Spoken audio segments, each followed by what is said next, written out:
Bienvenue sur CIV 225+, la chaîne qui décrypte l'actualité ivoirienne en temps réel ainsi que la politique en Afrique de l'Ouest. Ici, nous analysons les faits, les enjeux et les grandes tendances qui façonnent l'information. N'oubliez pas de vous abonner et d'activer la cloche pour ne rien manquer de nos analyses et décryptages. Aujourd'hui, nous nous intéressons à un sujet qui suscite de vives réactions. Oundji. Les enjeux d'une élection qui fracture profondément les journalistes ivoiriens au cœur de la profession médiatique nationale en débat. Organisé donc mercredi 25 février 2026 à la Maison de la Presse, dans la commune du Plateau, vous le savez, ici à Abidjan, Côte d'Ivoire, a accentué la crise au sein de la maison UNJCI. Alors, d'entame prévue pour 9 h, c'est autour donc de 11h30 qu'elle a démarré. L'ordre du jour n'a pas été adopté par les congressistes qui ont demandé un préalable qui leur a été, selon certaines sources, difficilement accordé. Le président est là, il nous donnera donc la véritable information ou pas. Après des débats où la réunion a terminé dans le désordre, certains parlent de bagarre sous intervention des forces de l'ordre qui ont escorté le président Bertin Nguessan. Le seul président de l'UNJCI, Jean-Claude Kouassi, le président Bertin Nguessan, le président du conseil d'administration. Jean-Claude Koulibaly. Voilà, Jean-Claude Koulibaly, pardon. Non, vous, c'est le président de l'UNJCI. Je parle du président du conseil d'administration. Bertin Nguessan. Voilà, Bertin Nguessan. Vous êtes président de l'UNJCI et nous sommes là pour comprendre la crise qui secoue. C'est président sortant, hein, il faut quand même le signaler. Et nous sommes là pour comprendre la crise qui secoue la maison. Qu'est-ce qui divise les journalistes en Côte d'Ivoire? Bon, je pense que ce sont des incompréhensions, comme dans toute grande famille. Il y a parfois des malentendus, des incompréhensions. Et je viens vraiment d'une réunion avec le Conseil des sages et les passe-présidents, c'est-à-dire les anciens présidents de l'UNJCI. On peut citer des noms? Oui, le président des sages, Yao Noël, et les passe-présidents avec Amos Beounao et Moussa Traoré dit MT. Je pense que les choses sont en train de rentrer dans l'ordre. Ah, très bien. Et ne vous inquiétez pas, l'UNJCI, ça s'est retrouvé en famille. Je pense, comme je l'ai dit tantôt, et parfois c'est inhérent à toute organisation, à toute vie sur Terre. Il y a des moments comme ça où il y a des tensions. Vous savez que quand il s'agit par exemple de la prise de pouvoir, le choc des ambitions se fait un peu plus entendre. C'est un peu cela et c'est ce qui s'est passé ces jours-ci au niveau de l'UNJCI. Mais je vous assure que, comme je l'ai dit, à l'UNJCI, tout se fait dans la transparence. Même le vote, cela se fait devant tout le monde. Le scrutin se fait devant tout le monde, transparent, bulletin unique. Et devant tout le monde, le dépouillement. Donc je pense qu'à ce niveau, il n'y a pas de problème. La seule chose qu'il faut retenir au cours de la journée du mercredi dernier, c'est que l'UNJCI s'est réuni en congrès extraordinaire parce que nous étions menacés par ce qu'on appelle un vide statutaire, un vide juridique. Et il était important pour nous vraiment d'intervenir et de faire en sorte que vraiment l'Union, qui est une institution, ne puisse pas fonctionner dans l'illégalité. Donc qu'est-ce qui s'est passé? Et il y a eu la convocation, en tout cas, de tous les membres de l'UNJCI en session extraordinaire. C'est le congrès extraordinaire parce que c'est le seul organe qui était habilité vraiment à statuer sur la prorogation de nos instances. Et c'est ce qui a été fait. C'est vrai qu'il y a eu des échauffourées. Il faut rappeler que le vote a eu lieu à main levée. La majorité requise, en tout cas, s'est exprimée. Bon, après cela, il y a eu ce qu'on appelle des échauffourées. Il y a eu des attaques sur la table des séances. Et pourquoi ces attaques? Bon, il y a certains qui étaient venus pour voter et d'autres étaient venus pour empêcher le vote. Pourquoi? Ils étaient venus pour empêcher le vote parce qu'ils estimaient que le conseil d'administration n'avait pas le droit, en tout cas, de convoquer ce congrès extraordinaire. Et ils estimaient qu'il y avait certaines irrégularités qui frappaient, en tout cas, la convocation. Mais la meilleure manière de le faire, c'est de débattre. Et c'est ce qui s'est passé au départ. Quand l'ordre du jour a été annoncé, et il y avait eu des préalables. Il y a eu des oppositions par rapport aux préalables, mais moi-même, le président, j'ai décidé véritablement de prendre les choses en main et de demander à ce que les préalables soient acceptés. Les préalables portaient sur quoi? Sur la régularité de la convocation. Beaucoup estimaient que l'article 4, si j'ai bonne mémoire, du règlement intérieur n'était pas, en tout cas, les conditions de l'article 4 du règlement intérieur n'étaient pas réunies, donc on ne devait pas aller en congrès extraordinaire. Ces préalables ont été élevés, ont été expliqués par celui qui a convoqué, et qui était habilité d'ailleurs de convoquer ce congrès extraordinaire, c'est-à-dire le président du conseil d'administration. Tout le conseil d'administration était au grand complet sur la table de séance. Ils ont estimé que non, il y avait ce qu'on appelle une démission de fait. Il y avait une démission de fait qui faisait que la condition était réunie pour véritablement convoquer, la démission de fait bien sûr du conseil exécutif, hein, voilà. Et ils étaient venus, les conditions étaient réunies pour qu'il y ait vraiment ce congrès extraordinaire. Il y a eu des débats et, comme je l'ai dit, il y a eu un vote. Mais ceux qui étaient là pour voter ont voté majoritairement et ceux qui étaient là pour empêcher le vote pour s'aimer le trou, ont essayé vraiment de perturber tout ça. Mais je pense qu'il y a eu juste des effets fourrés. Ne vous fiez pas à tout ce qui a été filmé et balancé sur les réseaux sociaux. Bon, c'est de bonne guerre, hein, mais je pense que vraiment, il y a eu plus de peur que de mal. Voilà. Très bien, messieurs, vous avez donc le mot introductif du président sortant de l'UNJCI. Et commençons par vous, Herman. Monsieur Jean-Claude Coulibaly, tout de suite, moi, ma question, quand vous dites qu'il y a eu vote, nous, on a vu les images, hein, il y avait plein de tumultes dans la salle. Aujourd'hui, vous pouvez nous donner de façon précise les suffrages qui se sont exprimés. Combien de votants qui ont dit oui pour la motion que vous... Vous savez, lorsqu'on est en congrès... Je n'ai pas terminé ma question. Combien de votants qui ont dit oui pour la motion que le conseil d'administration a présentée? Et puis combien de votants qui ont dit non à cette motion? Est-ce qu'on a une date, une lecture précise? Et puis, la deuxième question qui va suivre, c'est quel est le congrès, le bureau du congrès qui a été mis en place le jour J? Parce que le conseil d'administration peut convoquer selon les tests, mais le jour il y a un bureau de congrès qui est convoqué en fonction de ceux qui sont dans la salle, de ceux qui sont les congressistes. Quels sont ceux-là? Je veux qu'on respecte les tests, quoi, en fait.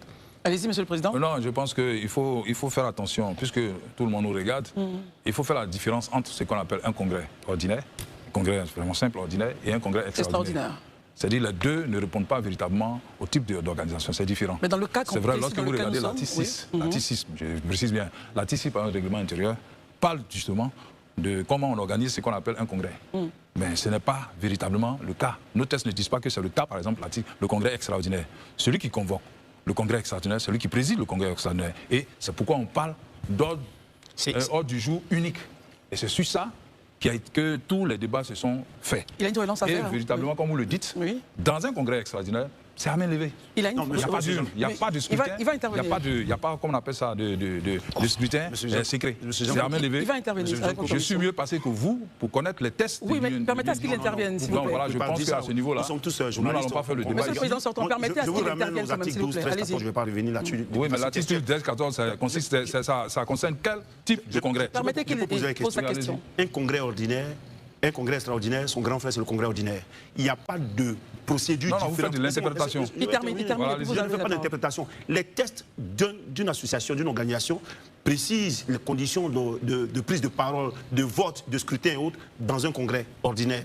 Mais le congrès extraordinaire est dans le même procédé, sauf qu'il est extraordinaire parce qu'il vient régler une question précise. Nous tous, nous avons milité dans des associations et nous avons même créé des associations, des organisations. Ce que je dis, quel est le votant précis, le nombre de votants précis qui ont dit oui à la motion proposée par le conseil d'administration et quel est le nombre de votants précis qui a dit non à cette motion, pour qu'on fasse une statistique pour dire que les congressistes ont voté eux tous de façon unanime ou bien de façon majoritaire à la motion qui est passée. Et que le bureau du congrès extraordinaire qui a été mis en place. Il va réagir maintenant. Je vous dis tout de suite que le congrès extraordinaire n'a pas la même tenue que le congrès ordinaire. Donc vous n'avez pas le nombre précis de votants. Vous êtes dans l'interprétation. Non, laissez-moi parler, vous avez fini. Laissez-moi parler, s'il vous plaît. Allez-y, je vous en prie. Vous êtes dans l'interprétation.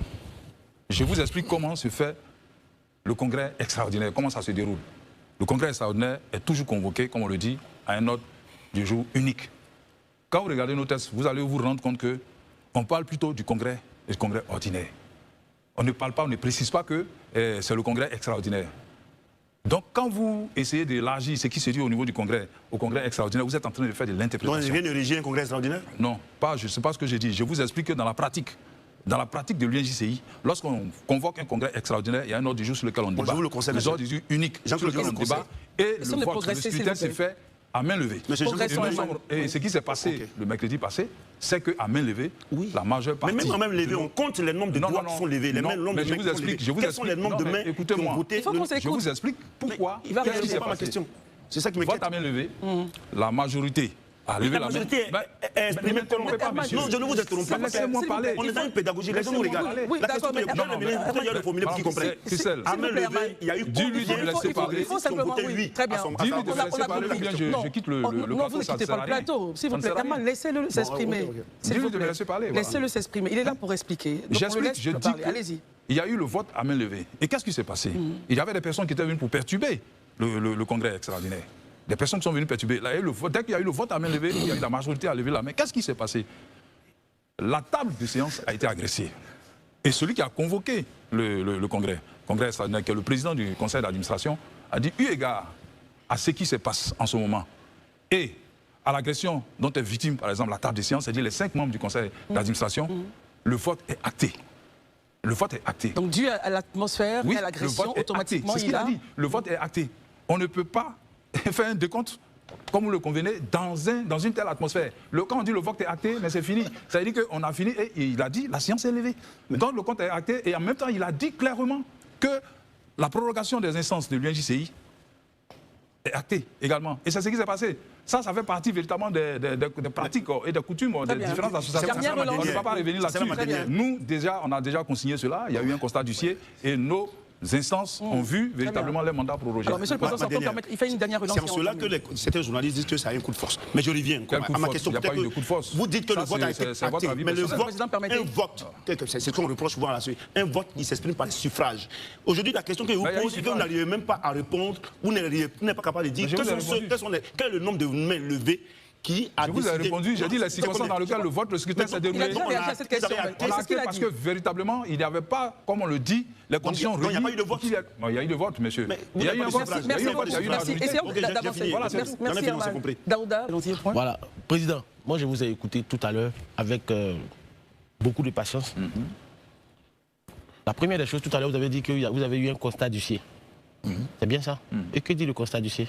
Le constat d'huissier dit que le vote s'est déroulé à main levée.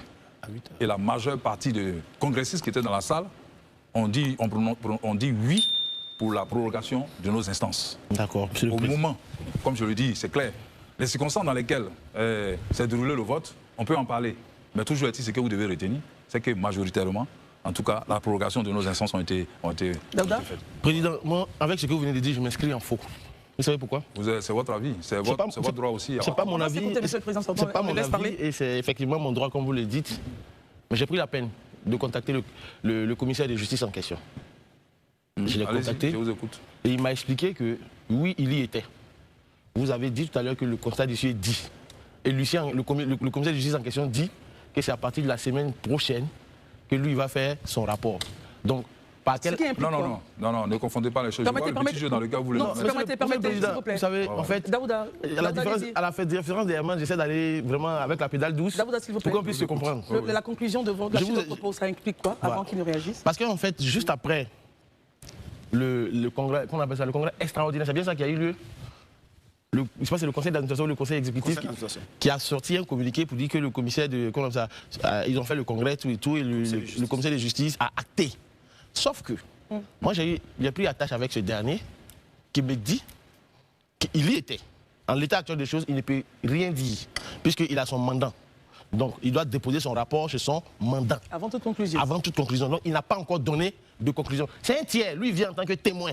Le témoin n'a encore rien dit. Le président nous dit sur ce plateau. Herman. Vous voyez que le président nous dit sur ce plateau que l'huissier a acté. Or, ce n'est pas encore acté. C'est pourquoi je me dis, je m'inscris un peu en faux. Donc, président, permettez. Non. Vous allez clarifier la situation. Rendez-moi moins bête. Je vais dormir moins bête ce soir. Donc, allez-y, monsieur le président. Allez-y, monsieur le président. Non, il faut faire attention. Vous voyez-vous, les gens jouent un peu avec les mots sur ce plateau. J'ai dit le vote a été acté. Je n'ai pas dit que le commissaire de justice a acté. Le commissaire de justice a constaté, c'est différent du conseil de justice, le commissaire de justice a acté. Le vote a été acté. Et le commissaire de justice, il constate comment? Le vote a été acté par le président du conseil d'administration. Maintenant, un commissaire de justice, il ne fait que constater. Il ne peut pas acter un vote. Le dossier dont vous faites référence, c'est ce qu'on appelle l'exposé liminaire du président Bertin. C'est-à-dire que c'est marqué... Le président du conseil d'administration. Voilà, constat de crise. Constat de crise, si vous regardez bien le document, c'est marqué constat de crise, par exemple, à l'UNJCI. Et c'est ce document-là qu'il a lu devant tout le monde. Il a lu le document devant tout le monde. Et ce document, dans la cohue et la bousculade, est tombé dans la salle. Il y a quelqu'un qui prend cela, il filme le document et il fait passer pour ça comme le constat du commissaire de justice qui s'est fait avant même la réunion. Vous voyez la manipulation? Donc il faut faire attention. Je n'ai pas dit ici que le commissaire de justice a acté. Le commissaire de justice ne peut pas acter. J'ai dit le président du conseil d'administration a acté le vote.